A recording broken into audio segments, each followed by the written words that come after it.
Alright, g'day, hi and welcome. It begins. Operation Maintenance. No, I had a better name for it. It was Operation Bike Doctor. So,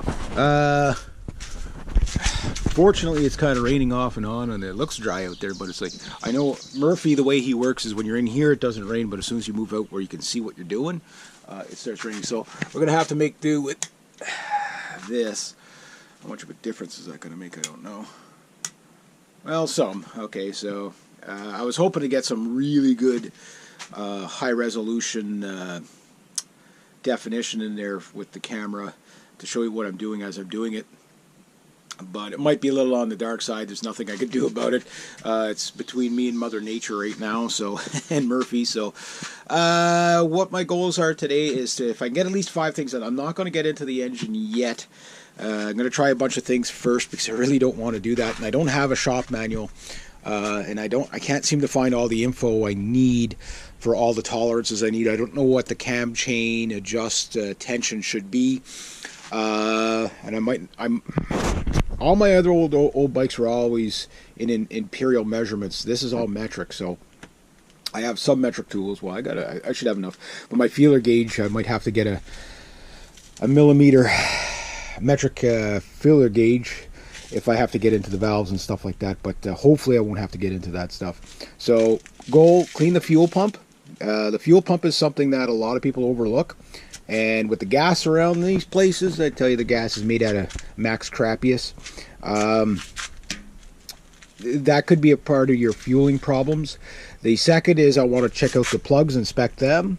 The third, in no particular order, the IACV valve, I want to clean that sucker out just to see if it's okay. Then I want to clean my fuel injectors. Then I want to clean the airbox. Where the hell did I put the airbox? I put the airbox back on the bike. I don't have to go looking for the airbox now.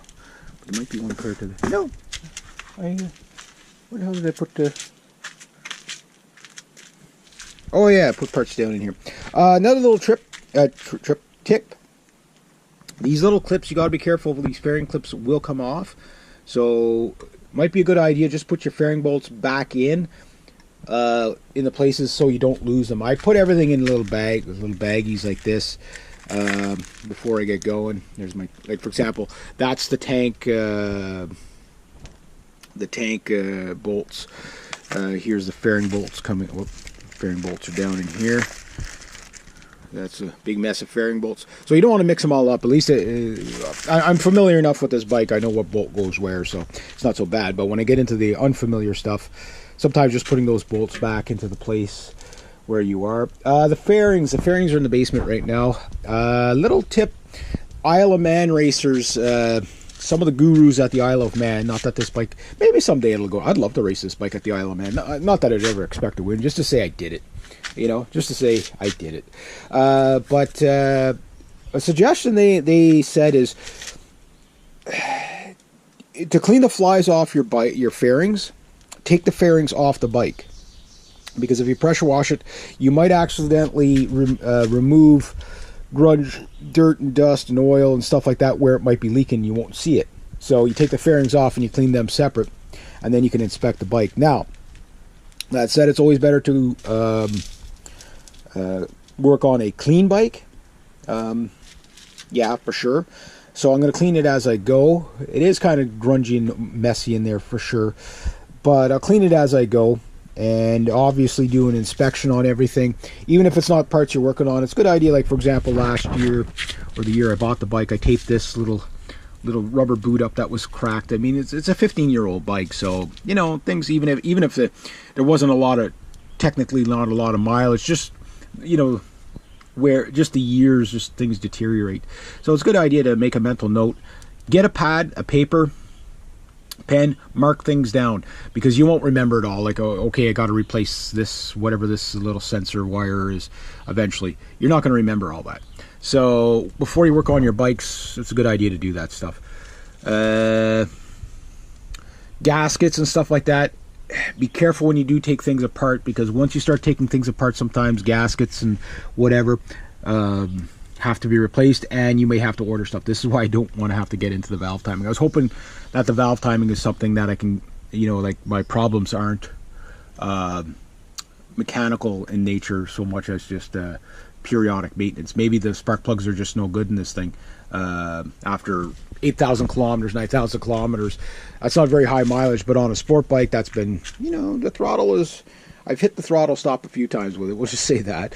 I don't ride too hot with this bike, but, every now and then you have fun with it. I don't know what what kind of mileage you get with the plugs on a bike like this. It's my first fuel injection bike. It's also my first sport bike. Burning plugs is not really an uncommon thing on high performance machines. So maybe you don't get 20,000 or 30,000 or 40,000 or 50,000 kilometers or 60,000 kilometers on a set of plugs. Maybe you only get 8 or 10 or maybe 12. So maybe maybe my problems is as simple as a plug problem. Now, testing the plugs is not going to be easy because I don't have a spark plug tester. But there's a lot of things my plugs can tell me. Like, for example, when I get them out, I'll show you, and I'll talk about diagnosing plugs and stuff like that. Easiest is always to replace them, but at $100 a pop, not each, all four of them, anywhere from $44 to 18 times 4, so $72 plus tax. So you're looking at $80 to $100 around that, or $80 to $90 with taxes and all. Then plus the gas going getting them to replace the plugs. Canadian Tire had the plugs for say $11 a piece, but they only had 2 in stock. If I can get 4 of them for that price, okay, no problem. But I'm on a really, really extremely tight budget, so basically I'm going to try the maintenance angle first before I put any money into it. So if it still runs rough, okay, well then after I've cleaned the injectors, after I don't have the specs to test everything, all the electrical components the way I want to. Basically, this is why you need 2 motorcycles. So you got your one motorcycle that is running good and reliable and everything like that. While you're doing that, take that other motorcycle, don't even put it on the road or nothing like that. Just take it, pull everything apart, all the sensors, test every sensor. This is why I need the manual, and I don't have the manual. Now, somebody had sent me the manual, the TT600 manual PDF, and I lost it. I thought I had downloaded it, but I didn't. But if whoever you are, if you could send me that again, you would be saving me about $128, which I don't have right now. So, I mean, I don't even have all the tools I want to get the job done. I wanted to do, for example, a compression check on this bike, but when I get into the plugs, I think there'll be some stuff there that if there's something majorly wrong, like let's say I got a leaky head gasket or damaged rings or something like that. Diagnosing the plugs can kind of give you an indication that if there's a mechanical problem. I got to do everything from memory from about 25 years ago or more. So 1993 or 94 was when I was working the last time working in a motorcycle shop, and I got to kind of remember stuff from that. But anyway, if I can get clean up the fuel pump, if I can clean up the spark plugs just to test them, check the gap, and if I can check the IACV valve and clean it out, and all the tubes, and check all the little boots on the hoses, the vacuum hoses on there, if they're not cracked, at least if I find a crack or something, then it's okay. Well, that's probably why it's running rough. And the bike's not really bad right now, but I'm not going to run it into the ground. This is the only vehicle I have right now.